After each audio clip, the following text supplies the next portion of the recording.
Good evening, everyone. I'd like to call the Board of Health meeting for November 21st to order at 6:38 p.m.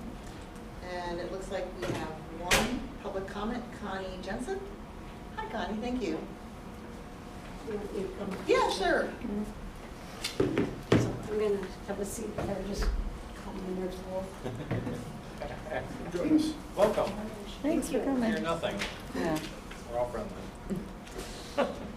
Most of us. So, We have donuts, we're friendly.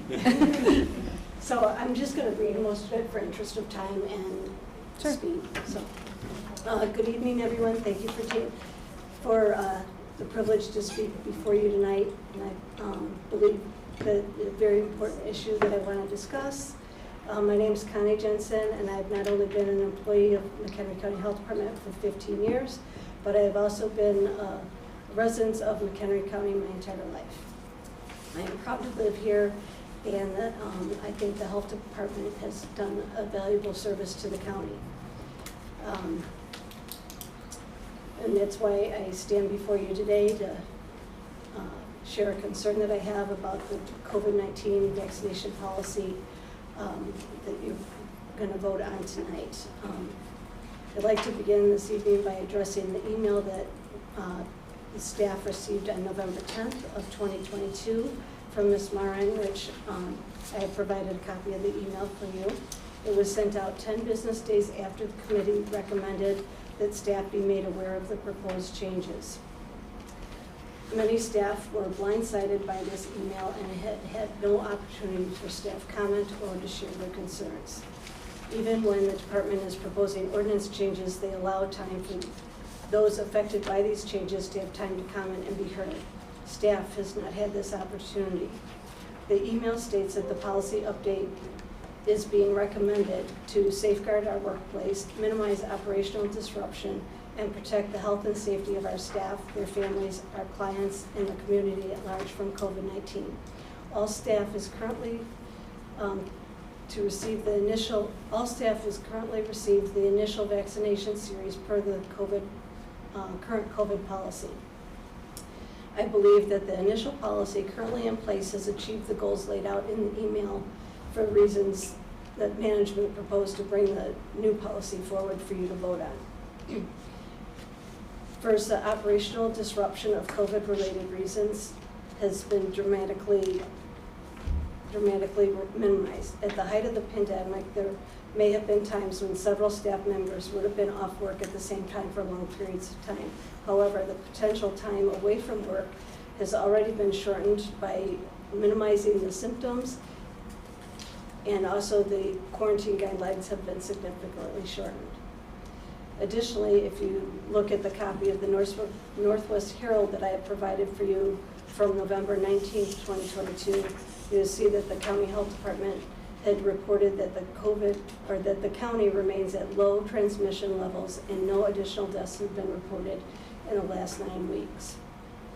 Secondly, an interruption of service would have already probably occurred between the onset of the pandemic and the current policy.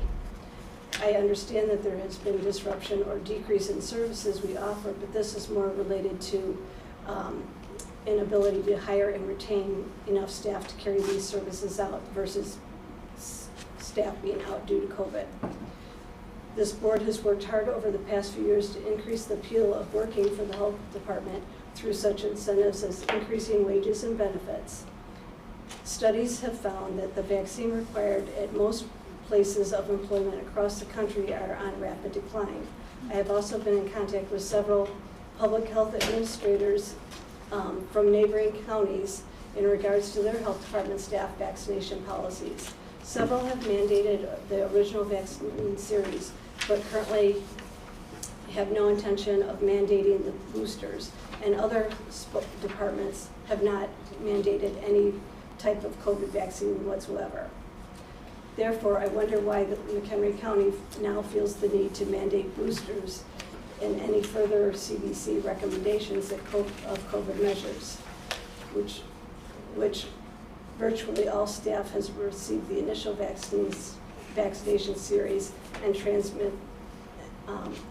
transmission across the county is dwindling. This would decrease the health department's ability to remain competitive as an employer and hire qualified candidates, as our local colleagues have no intention of putting in place the same measures you plan to put in tonight.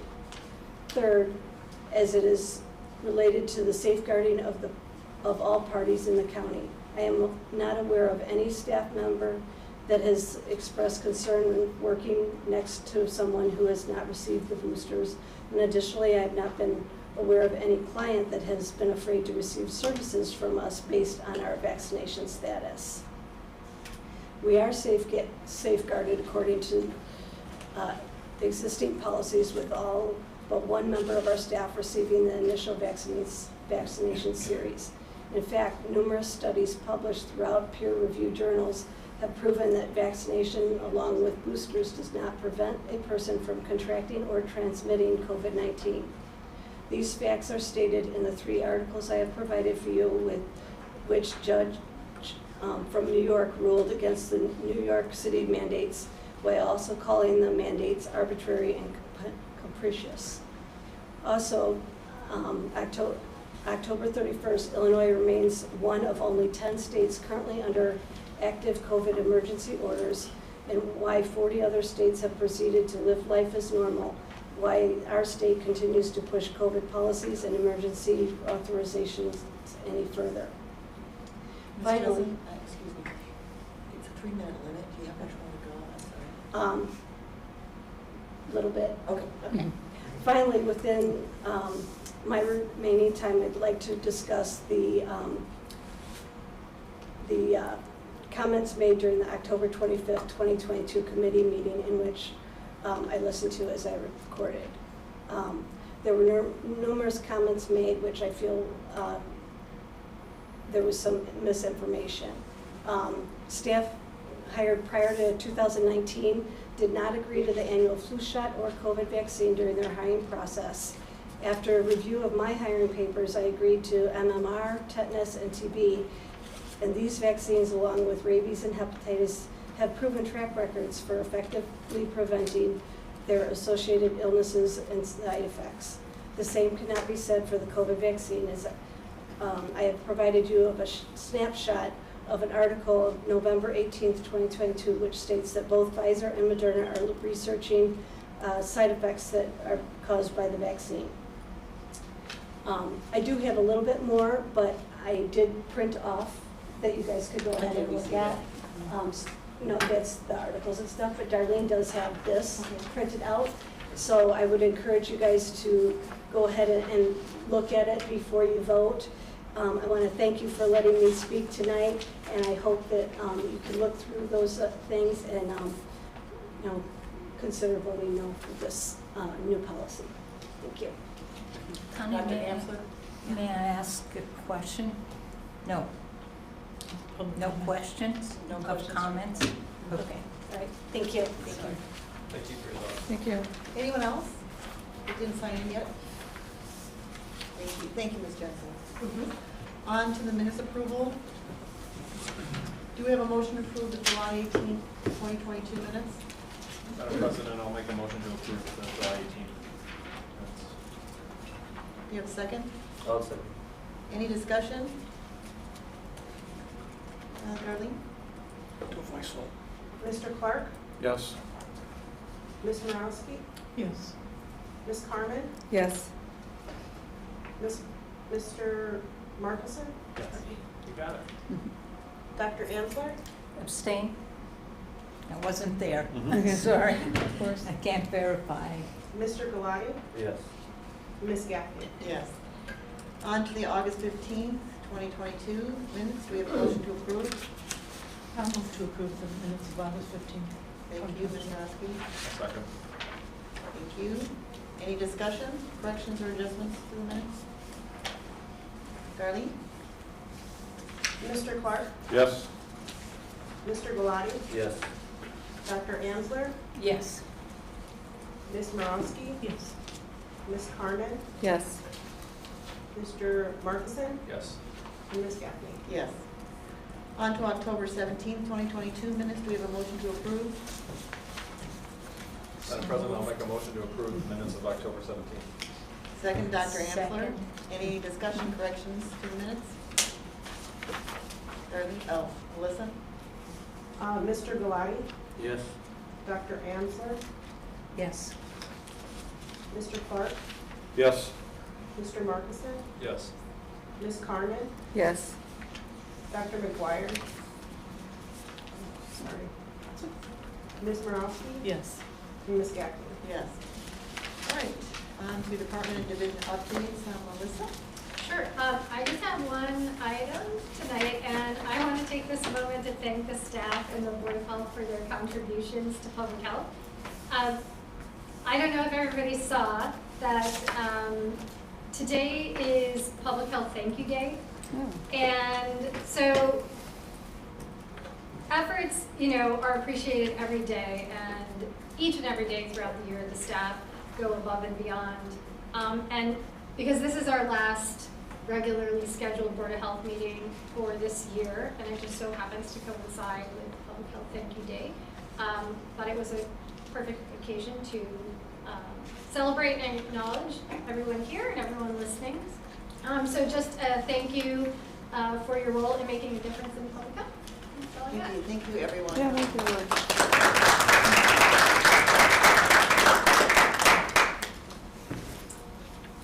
I'll just chime in. There is no formal, when we get to the, we will not have a formal fiscal report out, but if you have any questions, Ann and I will be happy to field those tonight. Okay. Director Howell? Yes, just a couple of things to advise you of. We have had some conversations, or you've heard some information just in regards to some of our payables and our registrations. We are on target with our registration. You probably noticed that the number jumped a lot. That was because there was a little glitch in the report from last month, and we were actually at 89,000, not 16,000. So that was corrected. And then, not for this month. This month still shows 55, but 55 is actually a little bit inaccurate as well because some of those got bumped into November. So that number, once it gets readjusted, we should meet our target for registrations, not have any issues with that. I do want you to know that we still do have some account payables when we invoice the vets. So we have about $20,000 in either invoices that have gone out, we're waiting to get paid for, or invoices that have just recently gotten out, we wouldn't have quite expected to get the payment yet. Some of the vets are going to national paying accounts, so it might be in Seattle or Boston or whatever where those are coming from, so it takes a little bit longer to get those. But I think that as we go forward, we're knowing the vets are a little short-staffed, we know that we're a little short-staffed, and we're probably going to see those numbers roll a little farther forward. But I don't think it's going to throw us off our numbers too much. We still do have 4 open positions over at Animal Control, but we've made a number of changes in the last month. We have some new supervisors, and they're going through leadership training, and I think they're making some great adjustments. I'm really happy with that group that we have in those positions now. Once we get them all settled, we still have 3 positions that we're waiting for transition. So we know that the budget went through last week, but we're waiting to hear whether our supplemental request, which was to change 2 kennel positions and another half a kennel position to 2 full-time officers. Again, the full-time officers can do any of the functions in the building, which is very, very helpful when we have staffing issues. We're still using Worldwide for some of our part-time staffing, and we're still working with Workforce Network for some of our part-time staffing. Again, Animal Control is just a thing in itself where it's very difficult to learn the system and the process. It takes quite a while to get adjusted to the different functions that we do in our office. So we have people who are making strides, but it just takes time to do that. We did have those 2 vaccination clinics in October. We saw about 150 animals there, 175. I haven't got the exact number from that yet, but I think that was a good turnout, and I think we'll continue to see that when we offer some more clinics in the springtime. Thank you. That's all I have. Any questions for Mary Ellen? Thank you. Director Marion? Thank you. Lots going on. We are working on year-end fiscal things, purchase order encumbrances, as well as audit items, which continue. We are helping with changing some of our vendors to ACH payments, which will mean payments will come in much more quickly. Roll into D365. A lot of what you see in some of these reports is because it hasn't been updated. Sometimes, salaries hasn't been updated yet. So those numbers fluctuate on a consistent basis. So this will hopefully help with, revenues coming in and payments being made. We also have decided upon a new answering service. As we had talked about, we've gone out to bid. Answering Service Care was the selected vendor. We are working with purchasing to cancel the TAS United contract, and Answering Service Care will be starting on January 1st. Thank you. Any questions for Ann? The audit, is that being done internally, or is there an outside CPA doing that? There's an outside, this is actually the county audit, but each department is tasked with, presenting certain support for things expended. For the county And, audit? yeah, they give us lists and this and this, so we're working on that. Thank you, Director Noel. So we had our final recycling event last Saturday, actually, and it was very well attended. Susan helped out with us, carried more paint out of trunks probably than she ever thought would be possible.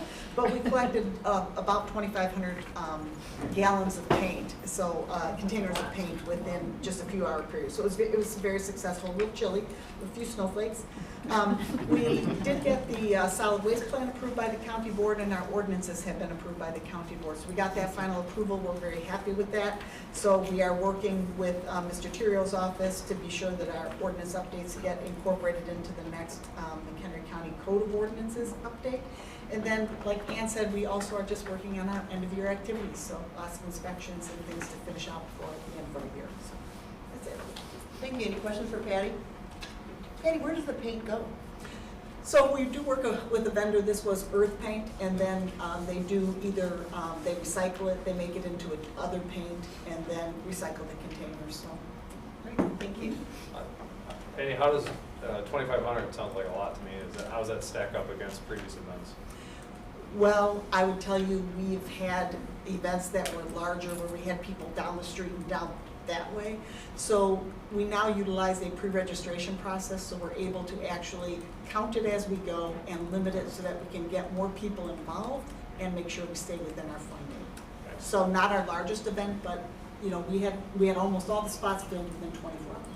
That led me to the question that I considered when I saw it online, pre-registration. Is this probably a way we'll go forward doing this from here on out? I mean, Yes, so we use it for any of our open-ended ones. We don't need to utilize it for electronics and those. We know about, based on the area we're going to be, how many people we get.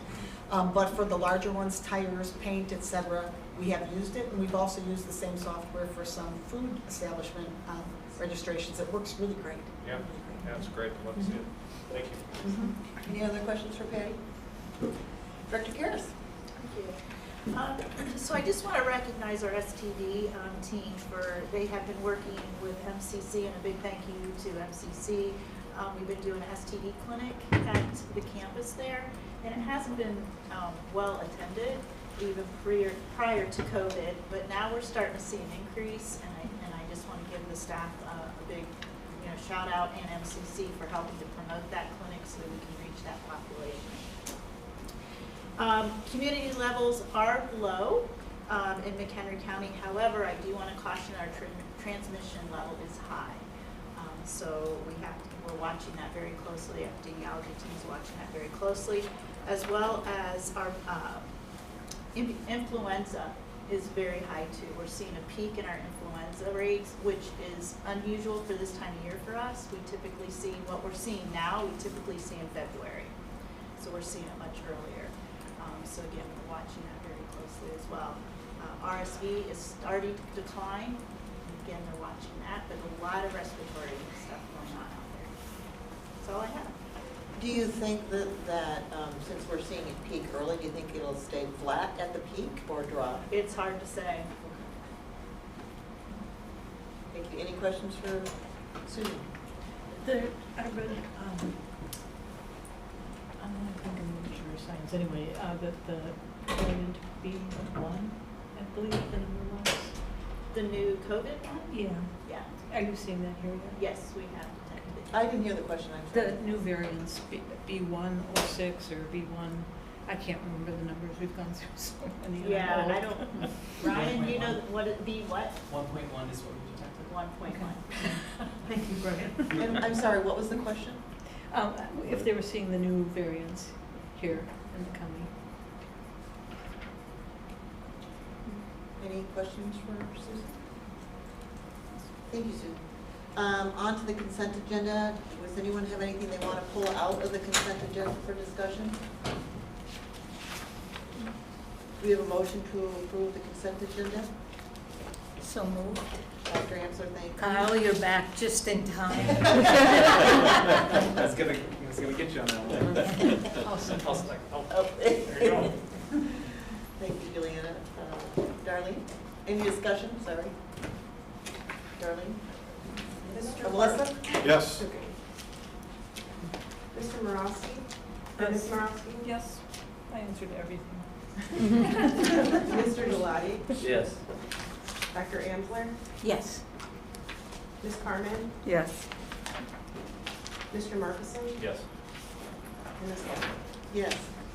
We only have one item under contracts and agreement. Mary Lynn, do you want to handle that? Yeah. So Dr. Kennedy has been our county vet now for 5 or 6 years, and he's never asked for an increase, but this year asked for $5 more an hour. We budget about $20,000 a year with him. We only used about 12 or 13, so it isn't really a lot that we're talking about here. But he does provide all of our cruelty investigations and knee properties as well. We might see a little bit uptick in that this year, but I will say that we did get the ALDF grant, so some of those monies and fees will go towards that grant. So I don't know if you have any particular questions for me, but it's pretty much the same contract as that little slight increase in hourly. Madam President, I move that we approve the contract for Dr. Kennedy, Doctor of Veterinary Medicine, as presented by staff. Thank you, Mr. Clark. Do we have a second? I'll second. Thank you, Mr. Markison. How about some discussion? I'd just like to point out that as a person in the animal agriculture field, that the going rate for a veterinarian is approximately $175 an hour. So at $65 an hour, Mr. Kennedy is very reasonable as a request. I was just thinking that it seems like a great deal, great find. He's obviously worked with us for years. He does a great job. You're happy with them, and fortunate. We're very fortunate to have him. We're happy to have him on the state. Do you anticipate adding any low-cost spay neuter in 2023? I think first we have to get our staffing in order, but we do have that on sort of our long-term plan. So, thank you. And we will be bringing another vet on this year as well. So just probably not to the new January. Thank you. Darlene? Oh, Melissa? Get it right before the end of this. Switch every other one. Yeah. Ms. Morosky? Yes. Mr. Galati? Yes. Mr. Markison? Yes. Mr. Clark? Yes.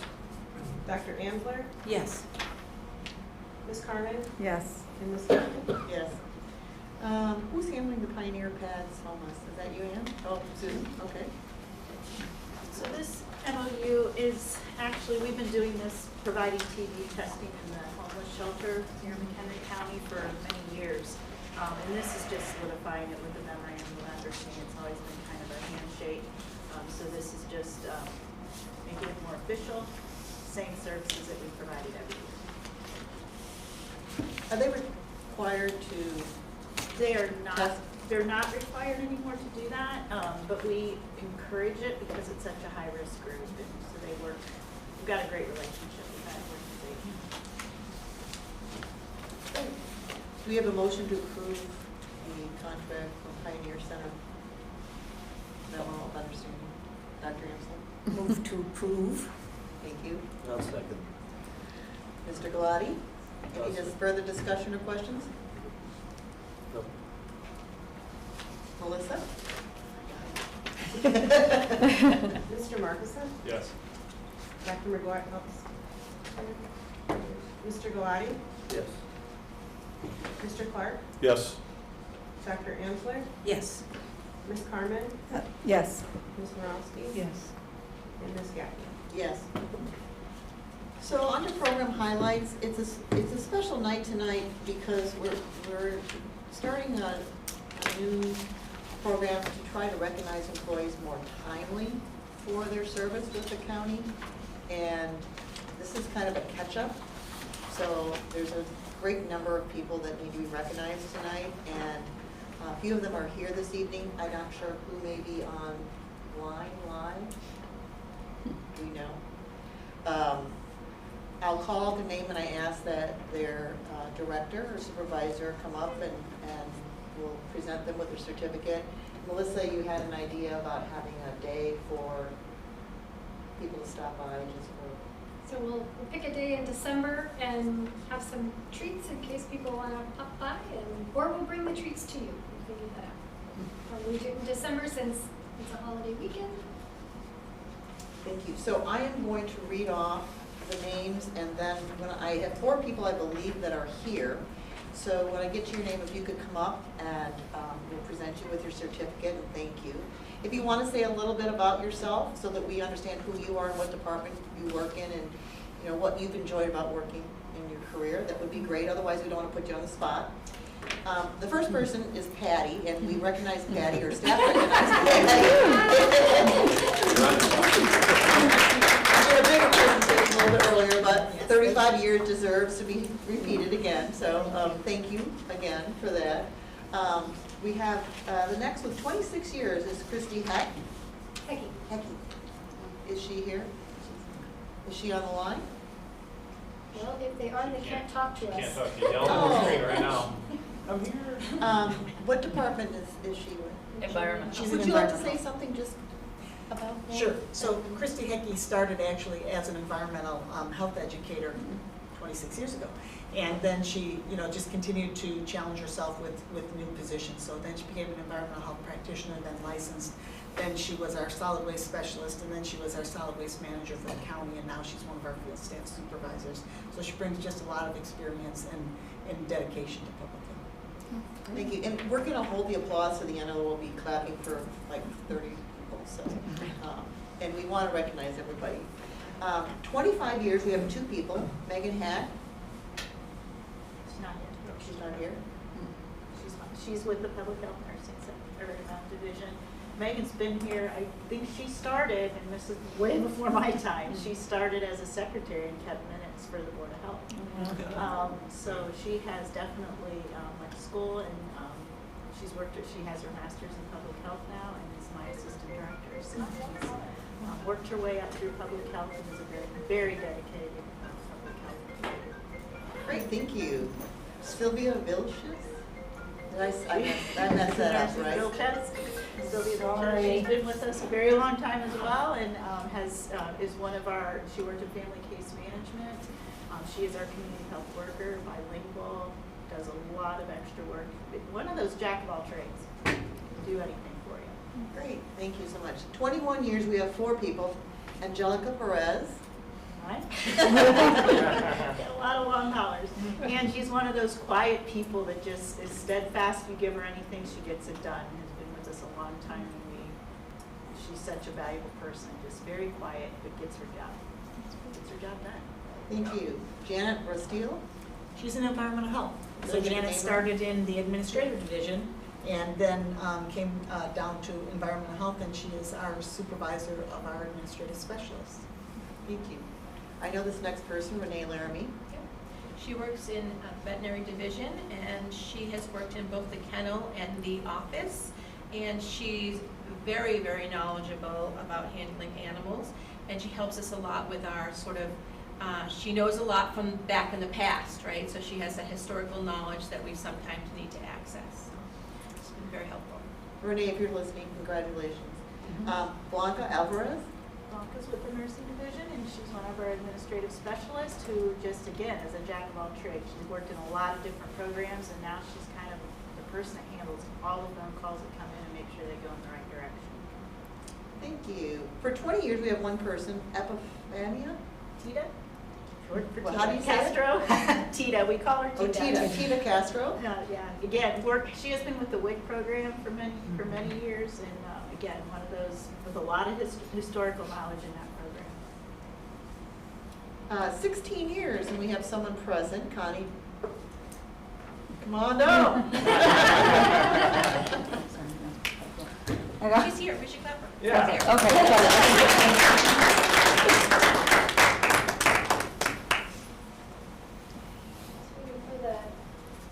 Oh, the little intro? The intro. Yes, okay, so.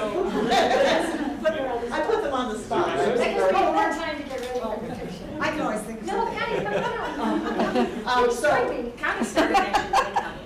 in the health department, and then came over here to the environmental health division in McHenry County, and started as a generalist. Connie is our most experienced environmental health practitioner that we have working in the field now. She's been our solid waste specialist for many, many years. So if there's anything you want to know about an IEPA requirement, solid waste, medical waste, anything, she's your gal, and she can absolutely answer it for you. So.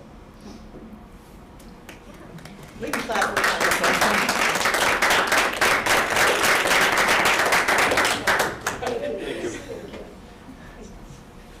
Thank you. Leslie Odine? She is in the public health nursing division. She is one of our WIC nutritionists. So she's been with us a long time. Lots of clients, positive, just does a lot for that program as well, for the people of Thank you. And we have Lynn Bartlett? Lynn's in the environmental health division. She's one of our administrative specialists, and she's works very, very hard in our potable water and private sewage program. And she's the one that moves all those permits and inspections through the right process and makes sure that people can get their projects done and occupancy permits issued and things like that. Thank you. 15 years, we have Imelda Alanis. She is an administrative specialist in the nursing division working in the WIC program. Again, very long time, and one of those steadfast people that know all the rules of WIC. And our next person needs no introduction, but it's Mary Ellen Howell.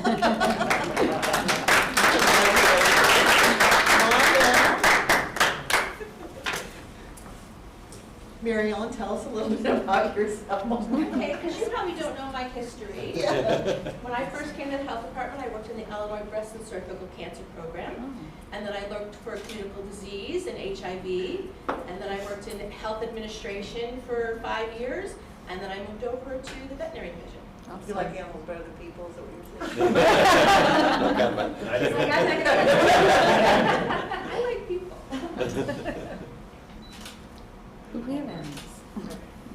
Congratulations.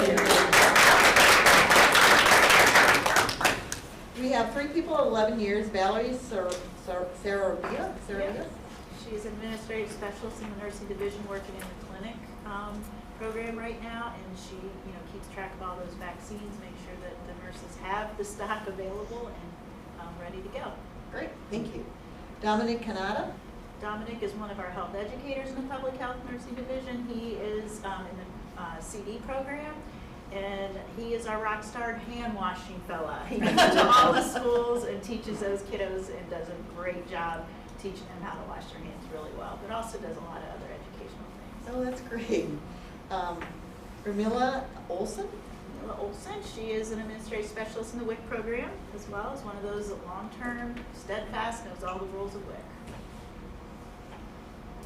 Thank you. Now down to 10 years, Shelley Kinney. Shelley Kinney is a public health nurse.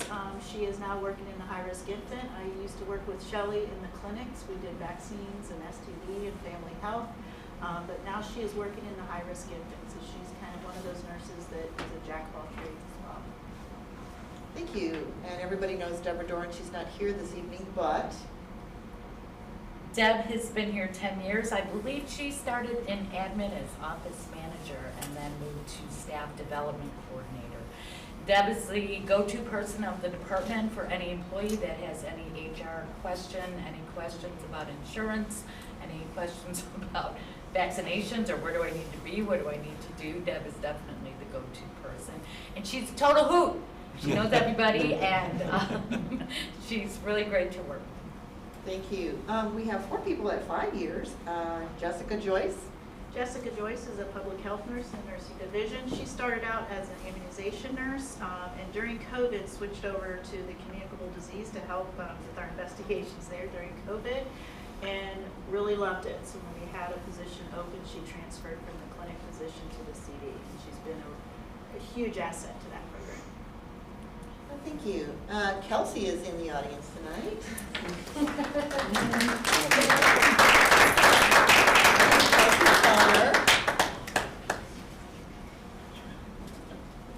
So Kelsey came over to environmental health from the nursing division, and I have to say she's jumped in with both feet, and she's really been helpful to us, and started in solid waste and public health nuisance and those types of responses, but has very graciously migrated over to the food program to help us get those inspections and everything done. And so she's been extremely flexible all year and just learning different programs and filling in and doing things that needed to be done. Really appreciate it. Thank you. Good job.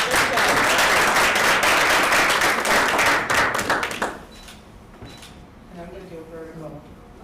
Because they're tall. Bridget Hoffman. Where's Bridget? I know she's here. There she is. She's here.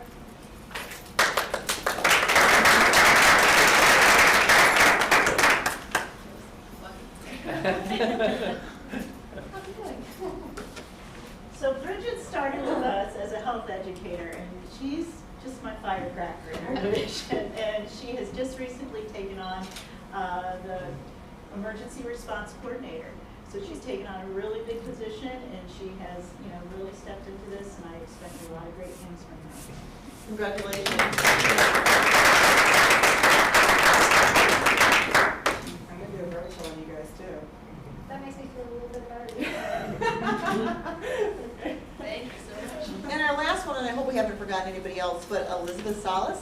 So Elizabeth is one of our administrative specialists in environmental health, and she came over from the nursing division because she wanted a full-time position. And I will tell you that what stands out to me about Elizabeth is that every time I come in the morning, or if I've gone out, I come back, it's, hello Patty, good morning. And she does that to everybody, and it's just so pleasant to have someone there that is just, not that all of our staff isn't pleasant, they are, but she just, she just greets people, and, that's her attitude all day long. It's appreciated. So on behalf of the board, I ask you to stand and recognize everybody. Those people that are on the phone, if you're listening, we appreciate your efforts and your recognition for the years of service. Thank you so very much.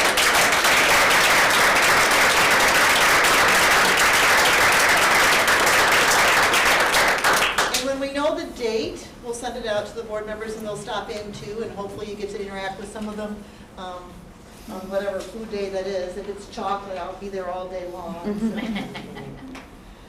So. Thank you again. On to section 7B, overdose surveillance prevention and response presentation by Ryan. And Chrissy? And Kristen. Oh, and Chrissy, I saw that.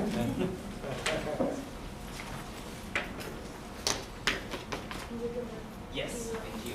Someone's gonna start. So we asked Chrissy and Ryan to come and speak about this, because I know when we presented the grants for this overdose program, there was a lot of questions from the board as far as, it doesn't seem like a whole lot of money, is this really going to be impactful? So we wanted them to come and present what they are doing, because in a very short time, they really have made some great strides. So I think it's real important for you to understand and see with those questions, and I hope we can keep coming back and showing you more and more of what they're doing.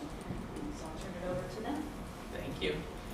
All right, so we are going to talk about our overdose surveillance and prevention and response program. So I'm going to start us off. I kind of want to start it with some changes that happened in this last grant year. We've made incredibly significant strides after COVID in this latest grant year. And I really thank the staff we have in our program. We went from one contractual epidemiologist and myself to having a full-time epidemiologist on staff.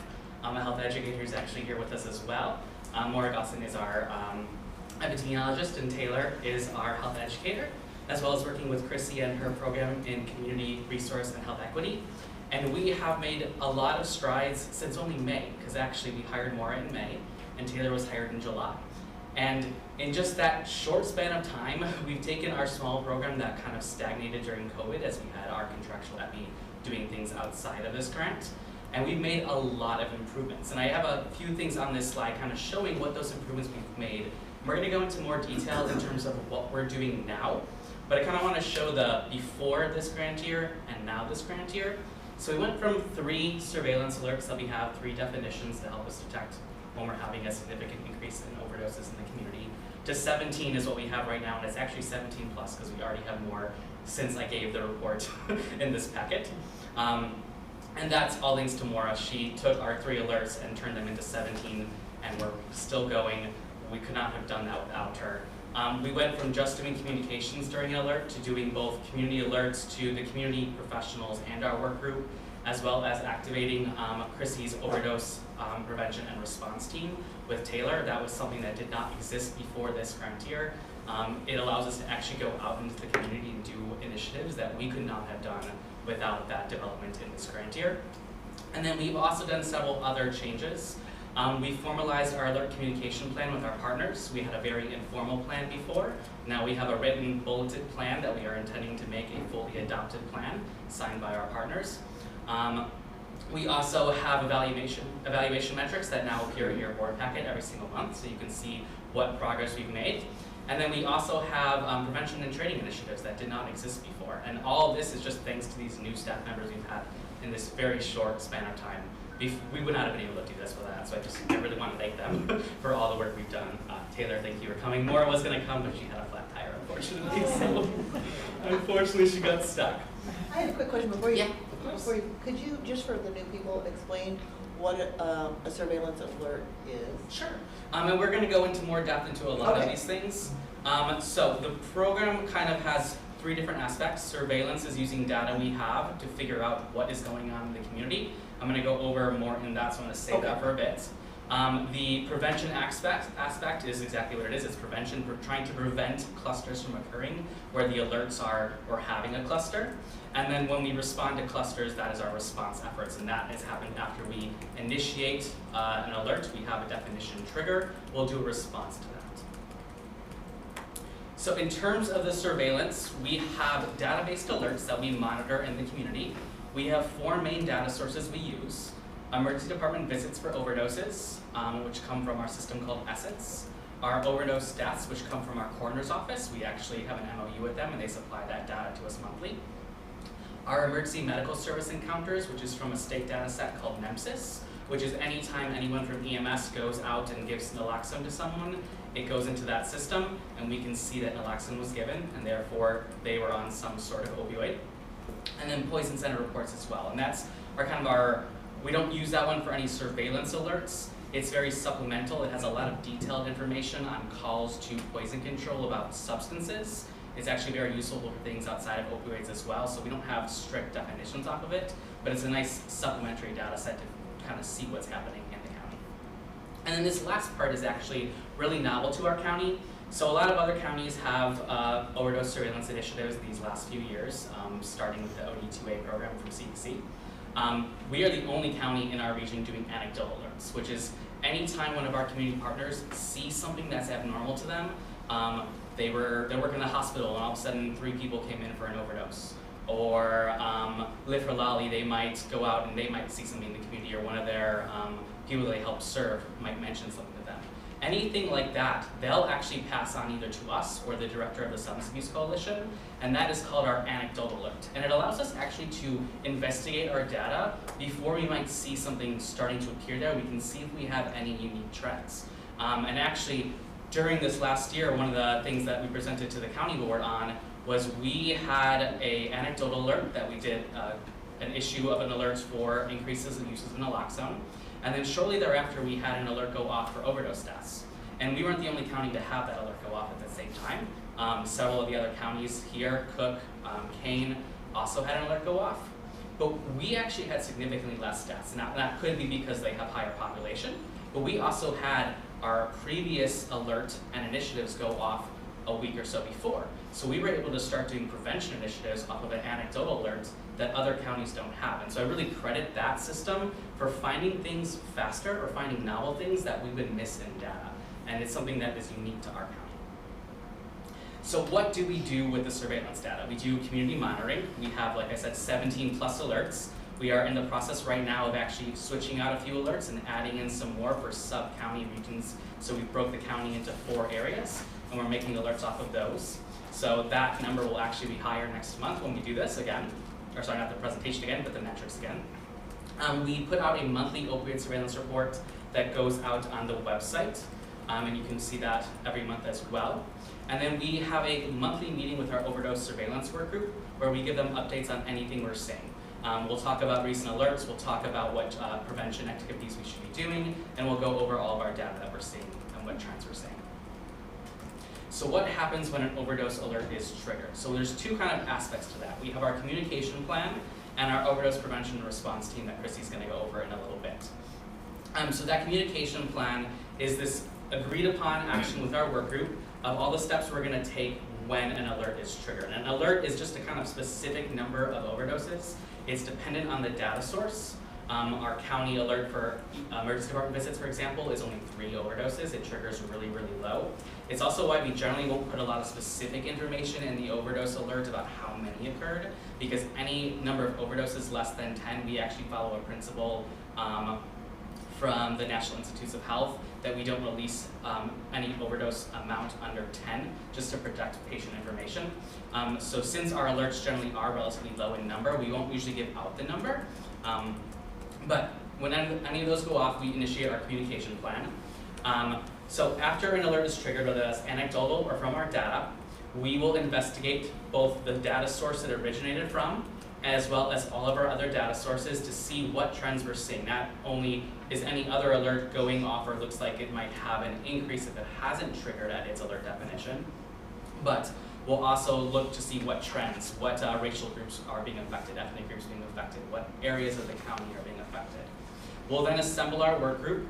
Generally, all this is going to happen within 24 hours. Usually it's much faster. It's usually within 12 hours. We assemble our work group and already start talking about the alert. We give details on what we are seeing in the data. Our partners tell us what they're seeing in the community, and we use that to formulate a plan of what we're going to do. One of the parts of the plan that this covers is the communication level. So we have 3 communication levels for an alert. The surveillance work group is the group we trigger. That's always triggered no matter what. We always inform them of what we're seeing.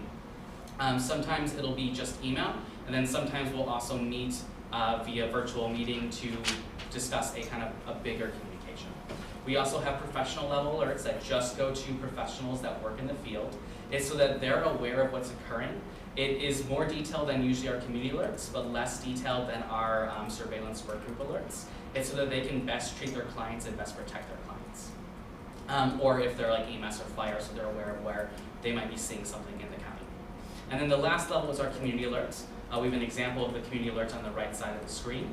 And that goes to the entire public for them to be informed of what we're seeing to hopefully prevent further overdoses from occurring. And this entire process is going to happen in 24 to 48 hours. We are actually usually really, really good and get it done within 24 hours. Sometimes with our Spanish translation to make sure it is something that can be read by the outer Spanish person in the community. That might take a little longer depending on who is translating for us, but usually we can get that out in 24 hours in both English and Spanish. So I'm going to turn it over to Chrissy.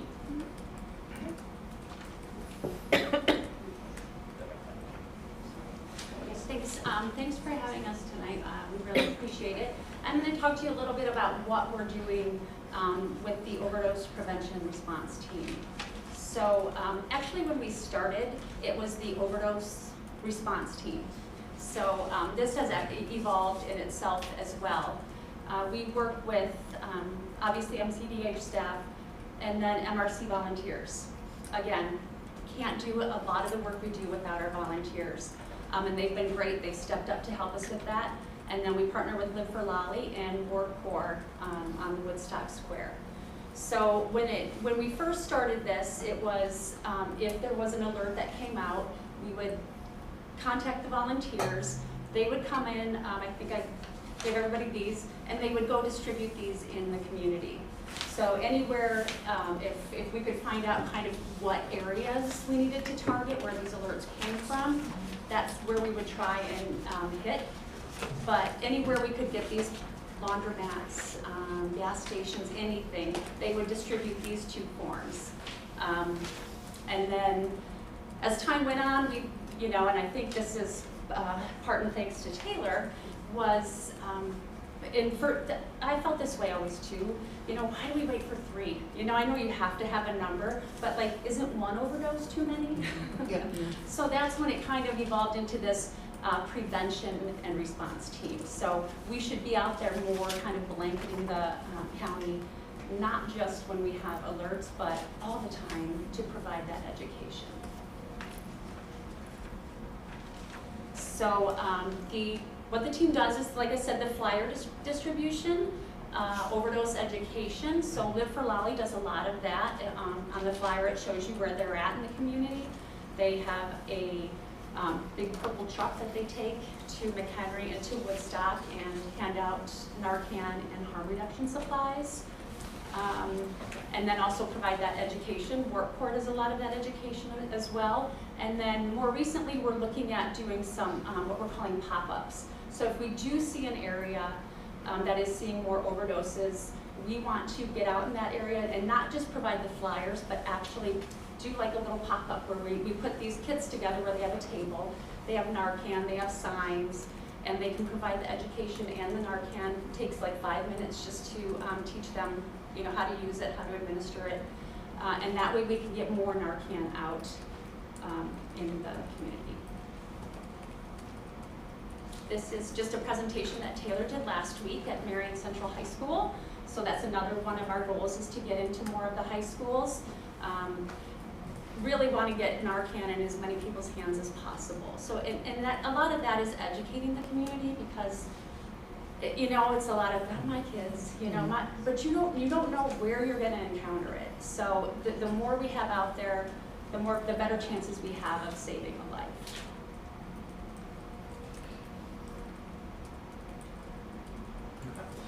So moving forward, we're going to talk again about surveillance and prevention and response. So in terms of the surveillance piece, we have a lot of data covering good portions of the county.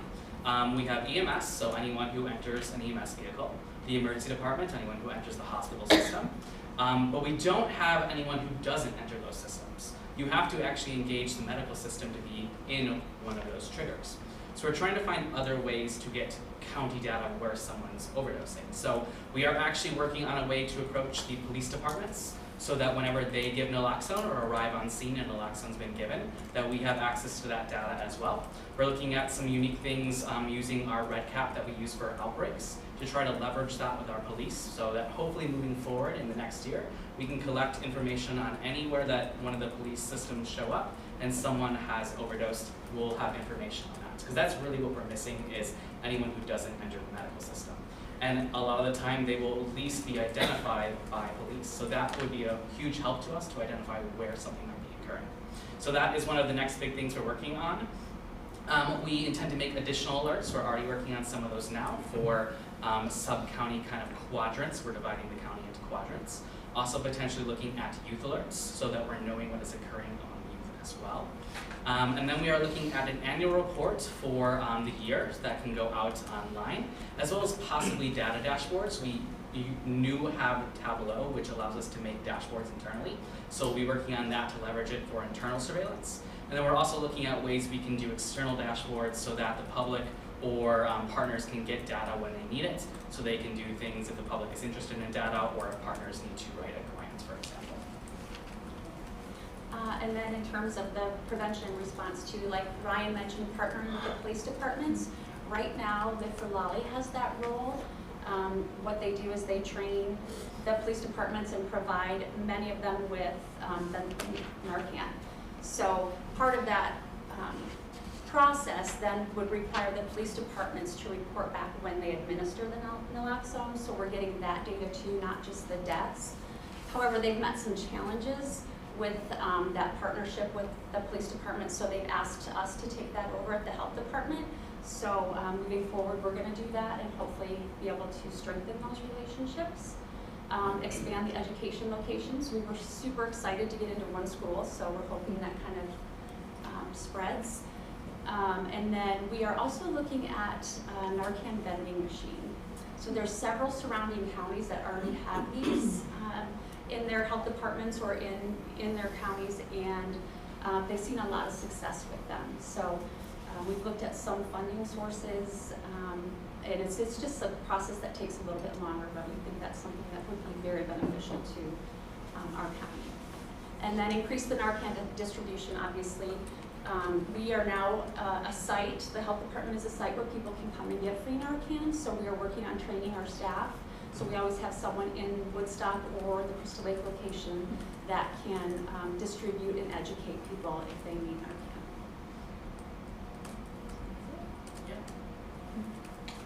Thank you. Questions? I have a small handful of questions. I'm right after you. You said you're using NEMSIS data for EMS for administration of naloxone. Are you Yes. also using the triggers for paramedic impression for opioid overdose? So it's solely for when they've given naloxone is all the data we get from the state. There's a couple other things in the data set, but it's really good at tracking when EMS has given naloxone is kind of its best use. And so that's actually something that we've been using for a little over 2 years, I want to say now, or 3 years almost. And actually a lot of the other counties are starting to use it too. Okay, so then we definitely have an opportunity there to improve, even if you don't have to get it from the state, you should be able to get it from the EMS system, because as a paramedic providing that data to them, oftentimes in overdose situations, if the police have already given Narcan, naloxone, then I may not give it. So you won't even see it capture my data, but you'll have my paramedic impression, opioid overdose. So maybe an opportunity there to catch some of those other ones that aren't gonna, if we don't give it. And the other takeaway from that is like a lot of times, some patient populations are getting Narcan, and they're not opioid overdoses, and that's maybe because not every provider's at the same level, right? Some people would see someone unconscious and say, okay, everybody's getting Narcan, and now you're gonna trigger an alert off of that possibly, just to be aware of. So the data, we do look to see if they responded to the naloxone, so it's not just that naloxone was given, but did they respond? And so we use a lot of the qualitative data in the data sets to figure out what actually happened. And NEMSIS even actually has something in there to kind of a trigger of 4 very unique things that they know for sure it was an overdose. So we use a combination of both the kind of qualitative data and that data to help us make sure that it was indeed an overdose and not something else there. Okay. On the police side, obviously I can see there's always some, so I didn't know that the police get it from live for loud. So other, Not all of them do, okay. just some of them. In other counties, I know sometimes they get it from the health department, so there may be a bridge there to be had. I think one good takeaway, fortunately, I think in the police side, if they give naloxone, they should be triggering an EMS response, right? So it should be captured in the NEMSIS. I can't imagine. Yeah, that's something we'll definitely explore with NEMSIS to see if that's in there. Because that system for sure definitely has any time no EMS gave it up, but I'm not 100% sure if the state is capturing. Because it's a requirement for the EMS to alert the state that they gave out naloxone, but it's not a requirement for them to notify that they arrived on scene and it was already given. Right. And so we don't like to ask for double entry of data if someone's already giving it via another method. So we'll definitely look at exploring that to see if it's something that's capturable. And then, last one, on your response, when you're saying you're doing pop-ups and you go in the community, are we doing door knocking in areas where we know there's, or is this No. just set up in a public space? Yeah, so that's kind of been our a little bit of a challenge for us too, is we need to have locations that are agreeable to us to come and do that. So right now we have the McHenry Library and the Methodist Church in Harvard, I think is the other one. So it's been a challenge. Sure. It's been helpful again with the MRC volunteers, because a lot of them have a lot of connections, and so they can approach somebody and kind of break the ice for us a little bit. So does it have to be a facility that's related to like a community, like a church or something, or it could be a standalone too? That could be a storefront or anything. Taylor's been looking into a lot of can we go to a park? Well, I mean, the reason I say is that like there's a place that's just opened called Fortified Therapy in Crystal Lake. They have space empty. They were asking, if a veterinary wanted to move. If you guys need something for that, I mean, I can recommend that space is wide open for it. Yeah, I mean, that'd be great. We'll take any help we can get. Thank you. Is there three questions? Are you recommending that lay people carry Narcan? Yes. And then, Everybody. They train children. Sure. No, I appreciate that. Second question is there any risk to dispensing it if someone isn't, to any other No. thing? Okay. So and if you give someone Narcan and they're not overdosing, it doesn't have any effect on them. And then liability? Should brought some, I would take some. You could have a little training session. No, I don't mind, I don't mind carrying it with me, it would be great to do, so maybe at a future date. I mean, I don't mind him standing at the restaurant on Fridays, Saturdays, you know, that'd be crazy. The amount of lunch that I get, you know. Until they pay the bill and pick up their stuff, before we get them in the community. Thanks, Taylor. Okay. I did No, want I to, think a training program for us would be, I mean, I don't know how everyone else feels like, but I would like to be trained.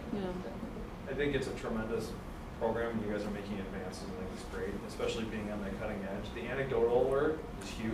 Yes, that's Because what I wanted to say too. like, we all knew it on the street before everyone else knew it. Mhm. And then we would all talk about it and joke about it to the yard doc, who then would pass it up to Fletical, and then the bodies are coming in. And oftentimes we'll know from the people when there's a new batch that's coming. And the reason I asked about that is sometimes where, in my response area, there will be set hotels where it will all come and you'll get, so there's an opportunity there. I don't know what the layout is like around here, but certainly I'm sure it comes in the same way. So I just want to say, you guys, that's an awesome job taking the reins on that and, you know, pushing the needle. Thank you. We do fentanyl test strips with the Narcan too, because a lot of times when you do have these alerts, that's why you want to get to those areas, because there's probably a couple more people that have the same drug.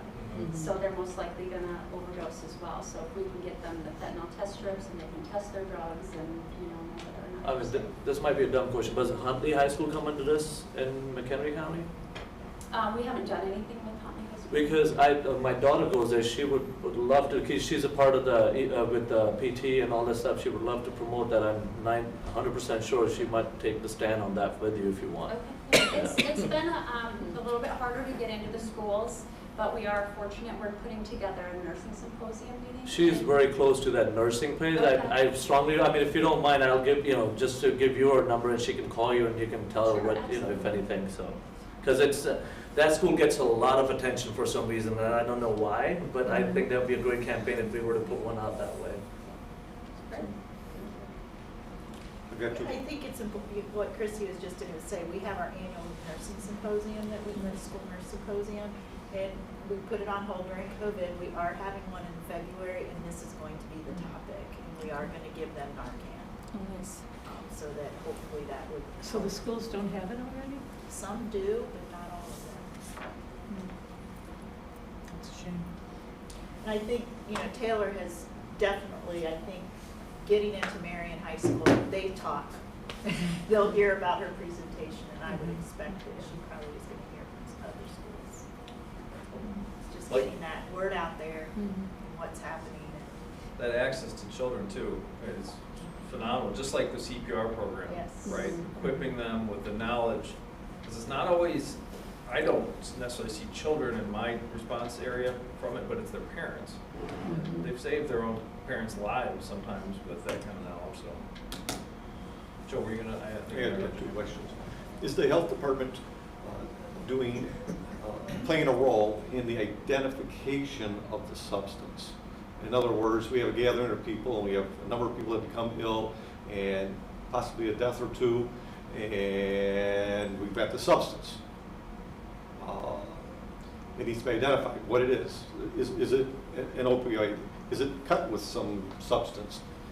Are you involved in that at all, in identifying that, so that when you do release to the public, we can do it in an expedited fashion, or are we waiting until another agency does all the analysis and then reports it to us? I'm sure Ryan can speak to this better, but it's the coroner that would get that information, and I know it takes a bit of time. So we actually, we have different versions of our alerts for that exact reason. So coroner data, we don't wait on the substance. We know that the majority of overdose deaths in our county are opioids, and so our alerts there are just based on deaths. Whether toxicology has been done or not yet, because it takes a lot of time. We don't do anything in terms of identification of the substance. That's usually the coroner for overdose deaths, or if it's tested is done, which is not often done for someone who does not actually die, that would be like a hospital system. So we don't go into that domain. but we use the information we have to act as quickly as possible. So for deaths, we'll only trigger off of the death itself, and we won't wait for any information. And if we're wrong and it was something that wasn't opioids, it's not harmful to go into the area and educate on opioids. For our essence data from the hospital systems, we get a lot of information about what was reported to the clinician when they arrived in the ED, and that helps us as well, because we'll have things that they'll have thought they used cocaine, but they were revived with naloxone. That tells us that there might be something people are using that they don't think is an opioid, and it has an opioid, and that actually changes how we push out information to the community. And one of our anecdotal things that we do is exactly that. That helps us push out things that are more tailored. By working with our partners in that domain who also know how someone who's a user might respond to information. If they hear something is in the community, they might go out and seek it in some cases. And they're very good at helping us tailor the message so that doesn't happen. But we can, based off of the information we have, to try to prevent overdoses. Are you asking though if it's, once you identify the drug, that it's transmitted to the community, that nucleus or that? My intent was to identify that, how fast it can happen. If the health department was a partner in the identification of the substance from what was collected by the first responders or the ER staff, and they could report it to the public faster. Whereas if we wait until other agencies, the coroner, the hospital system makes their identification and makes their report, there's a delay in there. And if the substance is a problem to our citizens, there could be several more exposures, group exposures that could take place. Which is leading me to my second question, which is, I've seen you've been very good in posting alerts on social media and on the website, and you're telling us that the volunteers have been very good in posting them in various locations throughout the county. But a goal that I see is you have an incident and you've identified that there's a potential hazard here. You want to be able to get to the people that could go to a similar gathering and be exposed to the similar, unknowingly, exposed to the same type of substance. I'm not certain that they're reading on Facebook or other social media, or they're definitely not going to the website or going into the gas station that has posted it. Or going to the library. Do you have access to pushing out alerts like they do with Amber Alerts and weather storm alerts and tornado alerts on the cell phones? Interesting, yeah, that's a good point. I think the hard part with that is, and you can speak to this more, is you would have to push it out to like everybody, like an Amber Alert does. And I think that would probably become a little cumbersome, and maybe people would not pay as much attention to it, because we would have to push it out to everybody without trying to identify, you know, where it came from, or like Ryan was saying, if you have a smaller number, you don't want to, you know, give away that information. Yeah, I mean, to add more to that, so we kind of balance a couple things when we're doing those alerts. One is not alerting so rapidly that the majority of people ignore it, which will happen with the public. But also the fact that those that are users, and we know this from our partners that work with users, they react differently to alerts. They don't read them the same way that someone who is not a user will read them from the public. And if we trigger an alert in a way and send it out in a way that we might think is good for the general public, that doesn't mean that it's helpful for the user who might say, I want to go seek this out because I know I can go to get high out of this. And it's something that Liv Lally and Lori Crane with the Subsidies Coalition had a big part when we were determining how we do our messaging, making sure that we don't do it in a way that actually has the opposite effect.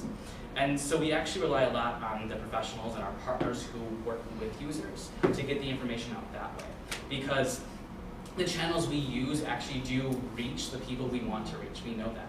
We may not be reaching the entire community, but we are often reaching the people that are users, because once a few of them learn about it, they'll talk amongst themselves. And that will help spread the word and make sure that they're getting fentanyl test strips and they're having naloxone on hand and things things like that. So we do know we are pretty sure we're reaching the community we want to reach, who are users, via the methods we're doing. So we have not looked at alternatives in that way. We had discussed that briefly, and this similar conversation happened of, well, we don't want to make it so there's more harm-seeking behavior among users, which is kind of what we're trying to balance there.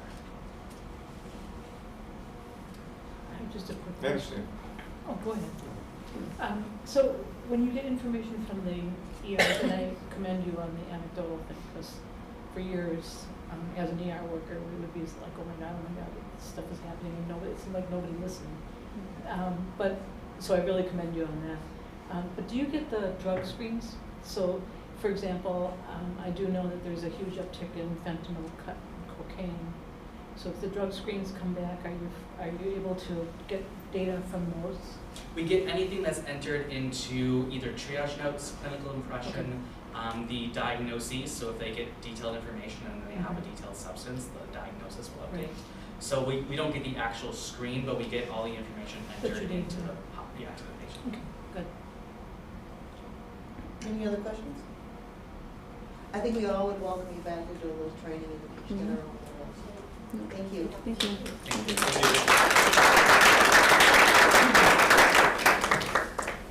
Okay, on to new and unfinished business. We have the approval of the merit increases. I'll take that. The Personnel Committee met, and I don't have the date in front of me. Could somebody give that to me, the date of the personnel meeting that we had? This last one? Yes. Yeah. 16? That sounds right. 14? That was the 14th. November 14th? 14th, last Monday.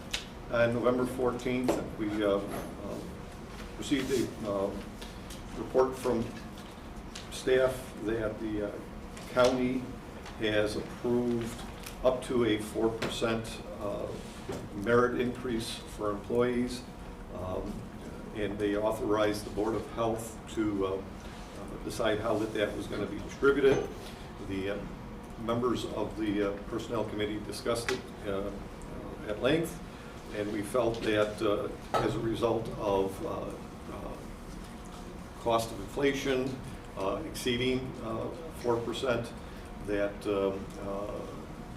it would be appropriate to just adjust everybody's salary by at least the 4% to recognize their efforts to our citizens and their good work, and also to help them keep pace with inflation. So by unanimous vote of the Personnel Committee, it was recommended that we would recommend to the Board of Health to approve a 4% across the board merit increase for each one of our employees. So, Madam Chairman, that is my motion. Do we have a second, Dr. Anthony? Thank you. Let's have some discussion. I got Dr. Anthony. Any further discussion? That was easy, Joe. Melissa? Ms. Carmen? Yes. Mr. Clark? Yes. Mr. Markison? Yes. Mr. Galati? Yes. Ms. Borowski? Yes. Dr. Ansler? Yes. And Ms. Gaffney? Yes, thank you. Introduction of the new members of our Board of Health. We're able to be here today. Can you tell us who they are? So it's Melissa Katz, her background is in behavioral health, and Lupe Ortiz, who runs the Youth and Family Center. Oh, awesome. So it's a nonprofit organization. Another Melissa, or No, Lupe. we're the Lupe. Melissa limit. You said Melissa Katz. Oh, yes, I did say it. But our Melissa here, is it okay? Yeah. Goes by Mimi. So that helps Okay. distinguish us That helps. internally. Because every time she's gone, Melissa, she goes, hello? All right, great. Well, that's great. They'll be here the January. I would expect it. Okay. So, you know, when you're not at the meeting, you get assigned a committee, and we're on to committee assignments. Hope you're listening. What do we have, Darlene? I don't have my sheet in front of me.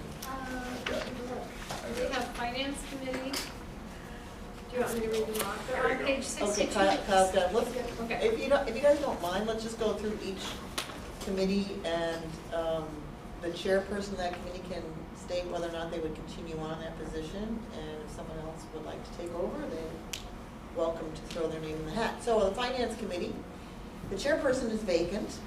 Do we have, Kyle? Kyle, you've been subbing for that committee. Yeah, I think you do a better job of it, though. Yeah. All right, Madam President, the chairperson of the finance committee should be the treasurer of the board. So we may want to determine officers so that you can determine who the chairpersons of the different committees are going to be. Oh, I like that. I mean, it makes sense that the treasurer. You want my job, I love it. No, I do not. The treasurer would be in charge of the finance committee. Oh, you're the treasurer. That's I didn't want to tell you. Sorry, that's so much I know. All right, so let's go on to the first item, would be the Board of Health slate of officers. And I am certainly welcoming anyone to throw their hat in the ring. Joe Clark for president. You got another year. Another year before mandatory rotation. All right. I nominate Cindy Gadd. Yeah, thank you. I accept. All right, Vice President, Joe Clark? I nominate Joe Clark. That I will do. Okay. Anyone else for Vice President? We all vote for Joe? Thank you, Joe. Yo-ho. Juliana, you are the secretary. Would you like to continue in that role? And then we have the treasurer, Kyle Clarkson. Would you like to maintain your role as treasurer? Sure. All right, there we Unless- go. What else? Okay, let's go back. Yeah. So we're right back to the finance committee, the Yeah, treasurer. I knew where this was going. Yes, I will remain, or I will become the. Finance committee. I'll stay on the finance committee unless someone wants to step up. Juliana, you're on the finance committee. Do you want to stay? Do I want to stay on it? Sure. Okay. And Dr. Emsler? And then we have one more position since he's bumped up. So we need one more person on the finance committee. Okay.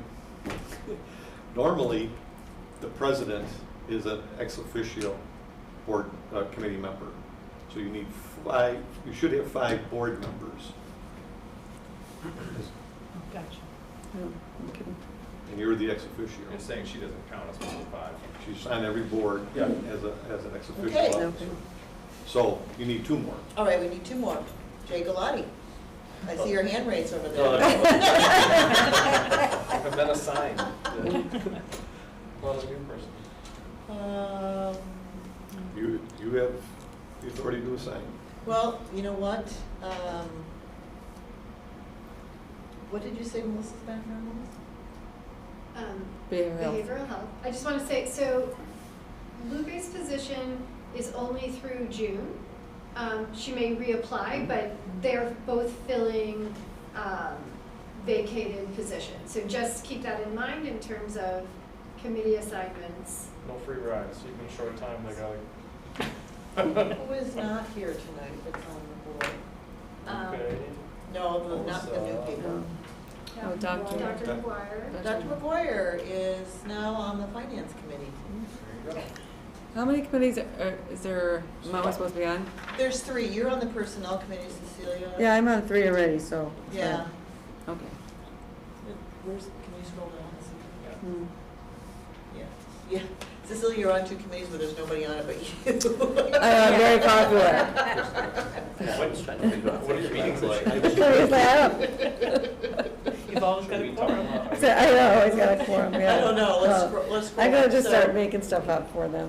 Okay, so, so we've got the finance committee set, we've got 5 members in addition to myself. On to the personnel committee. Joe, I will volunteer to continue to be chairperson. Juliana, Yes, I'll stay. okay. And then we'll put the new person the county appoints on to that committee. Take Cecilia's Laura's on there, and then we have another vacancy. And you know what, Lupe might be good for that temporarily. On personnel? Yeah. Okay. Ordinance Committee, we have a chairperson vacant.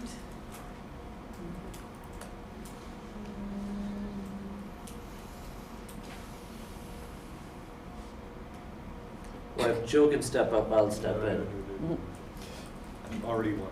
Okay. You be So the Joe's chairperson. on there, you know, Jay, that would be good, an ordinance committee, they don't Okay, keep that yeah, on. I'll accept that. Okay, thank you.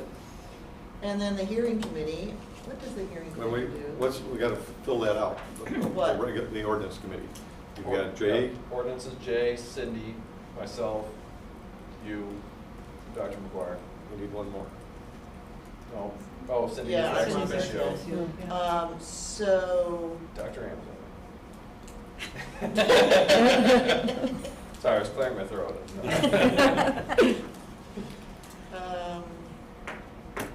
Could be the liaison. yeah, let's, Or, the new Melissa. Or, yeah, or Melissa. let's put Melissa on there for now, Okay. On what committee, I'm sorry? on the ordinance committee. Ordinance? Regulation ordinance promotion plan. Yeah. So the hearing committee, what is that? That's. Oh, was for complaints and issues? Mhm. Yeah. So that would only be in the case of somebody coming forward and appealing. So can we make that kind of like, I mean, it an really, ad hoc kind of thing? Mhm. Okay, It is right that's now. essentially what it is. Okay. Yep. I've never That's it. convened that committee. okay. Are you happy with that, everybody? Mhm. Okay. Retail Food Advisory Committee, I need to, I want to step in that one. you'll be on that one? Okay. Anyone else would like to be on that committee?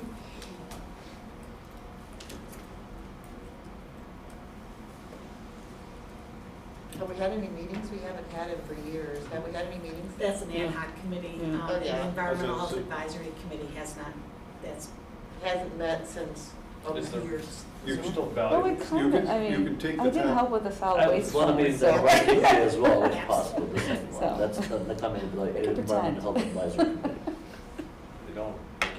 The board can declare the top three as standing committees that Yeah. for the duration of your office, and make the other three special committees that are called upon and informed when a need arises. Yeah, that's what we said. So we'll make those three ad hoc committees. The hearing, the retail food advisory, environmental, but Jay volunteered to be on the retail food advisory and environmental health? Yeah. Okay, so we've got two at least on each, and then we'll call on upon one of the board members. Is everyone happy with that slate? Mhm. Madam Chairman, Chairperson, I move that we approve the committee assignments as presented this evening. Thank you, I'll second. thank you. Any further discussion?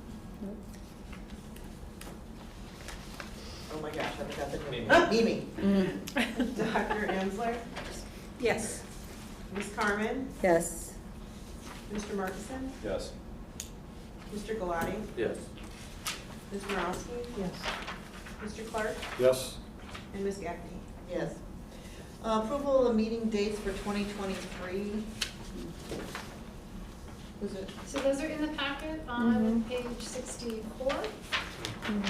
Did anyone, does anyone like to make a motion to approve those? I'll make a motion to approve the Thank meeting. you. Mhm. Any second? I'll second that motion. Thank you. Any discussion? Mimi?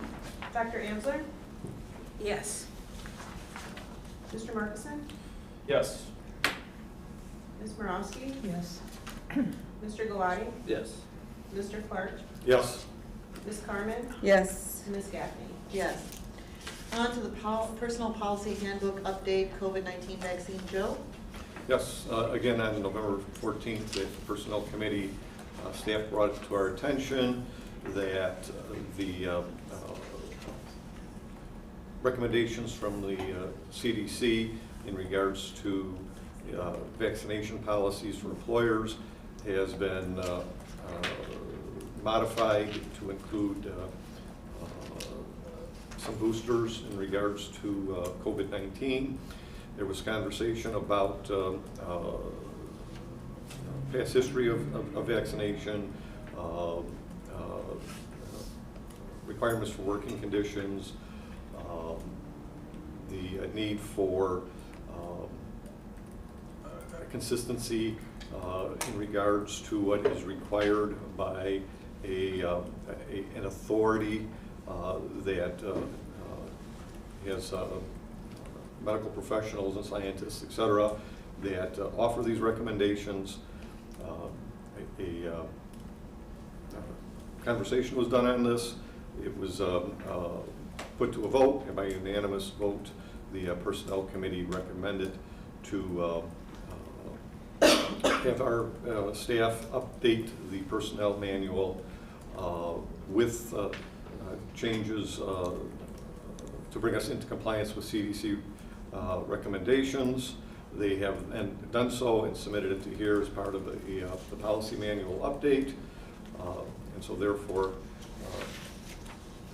Madam President, I move that we approve the changes in our personnel manual vaccination policy as requested. Thank you. Do you have a second? I'll second it. Thank you. Some discussion, please? Dr. Amsler? Have we not always required immunizations for the staff? So we do require immunizations. It depends on your role in the department in terms of some nurses and some of Mary Ellen's staff have additional vaccination requirements. Flu was added in 2019, does that sound right? And then in 2020 when the vaccine, or 2021, somewhere in there, I don't remember the original timeline. But once vaccines were online, we came before the board and added the initial requirements. So that was obviously before boosters were available and before the recommendation, that recommendation has evolved since the start of the pandemic. And to the best of our knowledge, none of the immunizations that we request are out of the ordinary. Is that? We Susan, follow do you want to take that? we follow the CDC healthcare recommendations. So for like the nurses, we would recommend MMR, Tdap, hepatitis B, particularly STD staff that are handling those bloodborne specimens. Mary Ellen's team, we provide rabies vaccine prophylactically ahead of pre-exposure. So it depends on the role, but we do require that all staff have MMR and the Tdap as well as the flu, and then the recommendation for COVID. Do we know what staff's objection is to the immunization policy? Have we discussed this with staff? We sent out an email asking for, so when we first initially did it, the initial policy, we pushed it out to staff, asked for their input in terms of concerns so we could address those. Then we brought those here, had a discussion, or brought them to personnel and then to the Board of Health. So this second go round, the communication that you have, was it let us know if there are any questions, but we did not necessarily pull them for any additional, I guess trying to, we didn't convene a meeting to talk about, okay, what are new concerns that we can address? Is it correct that all staff received their first COVID vaccination? If they haven't received the vaccinations, then they have to have a medical or religious exemption. How many exemptions do we have on file? That's a good question. Not many, a handful, but I don't have that exact number Okay. on me tonight. And it's pretty clear from this they would maintain that exemption. They would be able to maintain. I They would- have an exemption that I see it right here is. I would imagine if they have a religious exemption, that that would stand. And if they have a medical exemption, they may need an updated medical exemption. It's a good question. About some of the older vaccines, measles, tetanus, smallpox. Well, we don't give smallpox anymore because it's eradicated. So the MMR would be the measles, mumps, and rubella, and then the Tdap is the tetanus component. So it's all part of different initials they use today. And we provide all of these vaccinations at no cost Correct. to our employees, right? Has the adoption of our policies always been in line with the CDC? Yeah, so I think the initial recommendations followed, I don't, this is not the red line version, but it was the primary series is what was required initially. And so then obviously the boosters came on, and now the recommendation is the bivalent, I think. And we didn't write it into the policy in terms of should the CDC update it again in the future, this would allow us to stay up to date with whatever the recommendation is moving forward. But I mean, typically, we follow the CDC guidelines, correct? Is there any reason not to? Other than personal objection? Madam President, I'd like to request our board physician to offer comment. Absolutely. Yeah, I fully support mandating this booster. The vaccine has been shown to be effective in decreasing the severity. That's one of the biggest takeaways from it. And so therefore, that's what's kept our ICUs from filling up. And just intuitively, it does decrease the transmission rate. If it decreases your symptomatology, it's going to intuitively decrease the transmission rate because you're not expelling as much of the virus through your saliva and your secretions. And yet mandating vaccines for healthcare workers is not a novel concept at all, and this is not out of the ordinary. This has been one of the most, game-changing aspects of COVID. We should share the article that COVID transmission is down. Well, that's because of the vaccine.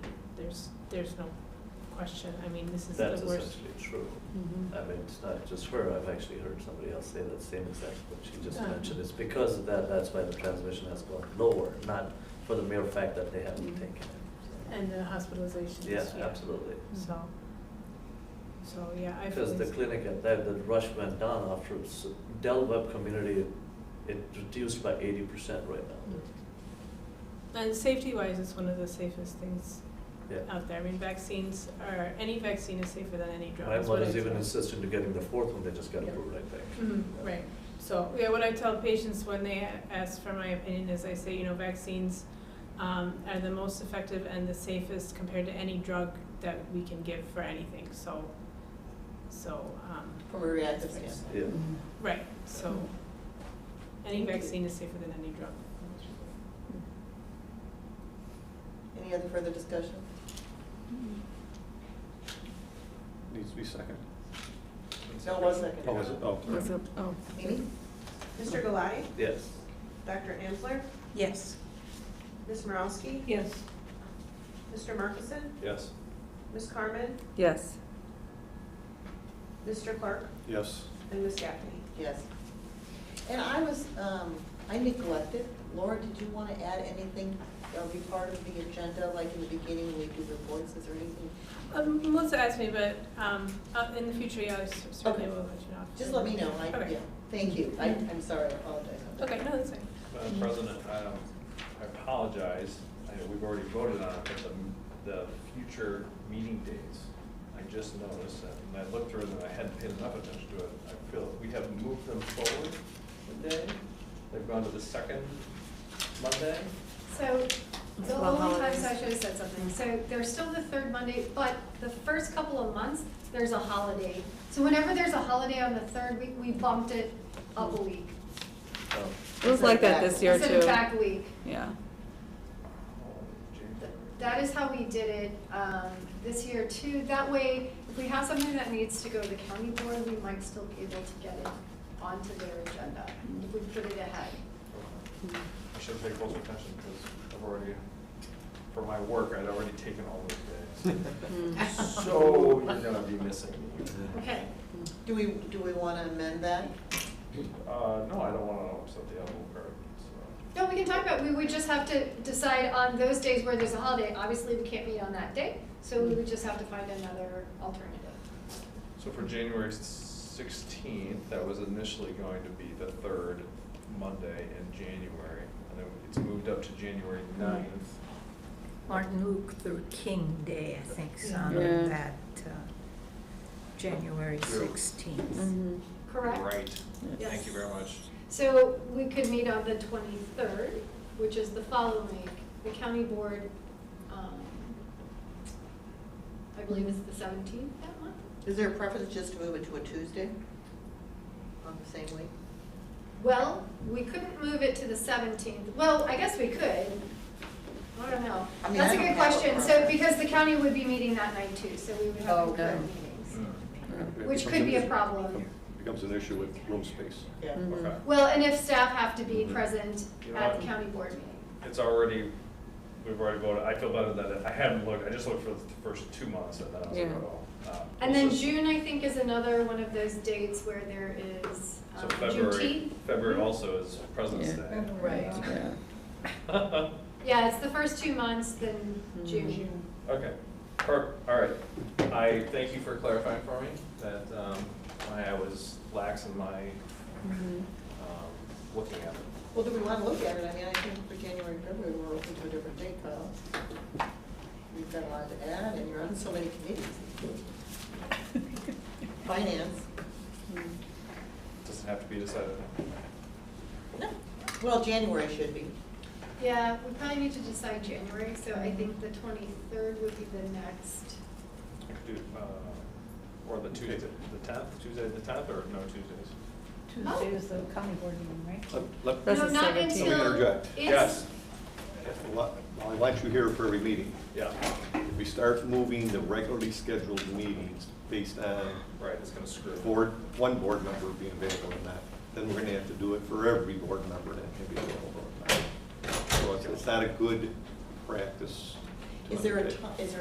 are you both the whole time period if we moved it to a different time slot? Yeah. All right, yeah, all right, well. Yeah, let's just leave it as Okay. is. We've already voted on it. Alright. I appreciate it. So no donuts in January, February, everybody. That's for real. Bummer. I just get to mess up. All right, any other board issues tonight? Oh, only one thing, I'm sure Penny, do you know that the solid waste grant and the recycling grant are beginning for the applications? And if you've gotten the webinars for the procurement and for the. Kelly has, and Kelly is looking at those. Oh, perfect. Okay, good. Yes, And that's thank very you for the exciting. reminder. Thank you. Lots of money out there. Yes. Yeah. That was it.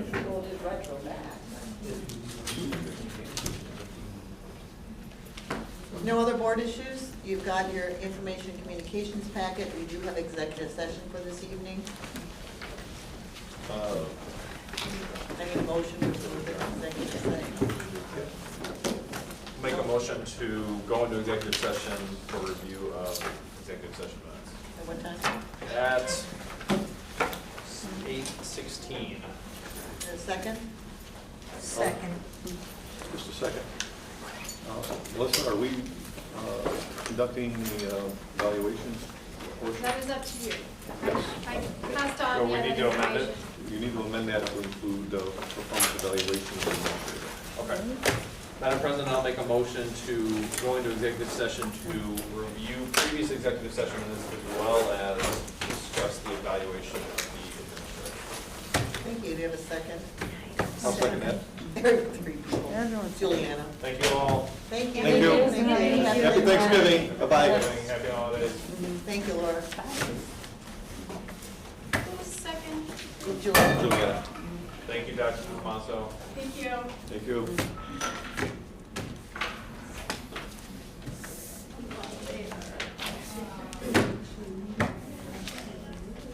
I was thinking that thing, it's kind of like you can have a remote control and fly around. I thought it was gonna walk. I like that. It's been out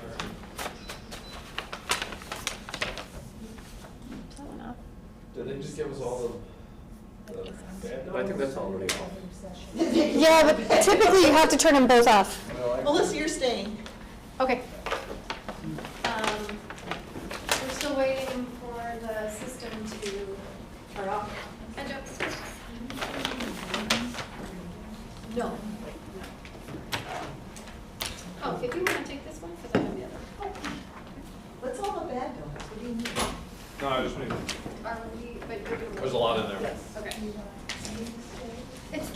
to you? I mean, we just need somebody who, are you both logged in? I haven't had a donut in Kentucky. And I'm trying to play around with Yeah, what's okay, No, sure, no, so, I'll take so your- if I'll you take wanna the go other with me half. and testing, that's I'll take this fine. half. And then maybe the Oh, I next was time. gonna have double we'll chocolate. Get training. I got it. Thanks. Obviously, okay, we figure out. They do make the best donuts. Okay, let's see, I'm not a big fan.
Mall. It's in the backstrip mall. It used to be Buddy's Pizzeria back in the day. Oh, I know the one. Yeah, I knew when he passed away, like I was gonna take his spot, but the other guy wanted to open a breakfast place. Do So I you was like, also own the "What's place on, sorry, Are we back on? Yeah. Randall, like right by McHenry?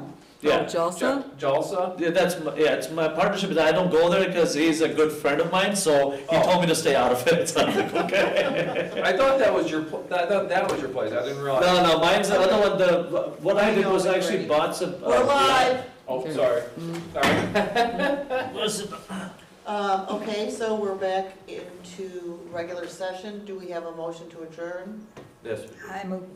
Dr. There you go. Hampler? You do for you say. Dr. Hampler, second, Mr. Galati. All in favor? Aye. Opposed? Thank you, everyone. Thank you. Thank you. But yeah, since it's cold, warm food would do real well. Yeah. Yeah. And that's why I say do a meeting on Tuesday. I'll bring some over. I'm gonna try, I'm coming, what are the hours there? Yeah, 12 tonight. Lunch and dinner? Yeah, I Yeah, wrote it let me down. write- Sorry to put you on the spot. That's okay. Oh, you know, I have a number. I'll text you the address. No, I know you got, I know you got a date. I know, I got one here for whatever we make it. Yeah, just look it up. Google. TH. Okay. Okay, right there. Yeah.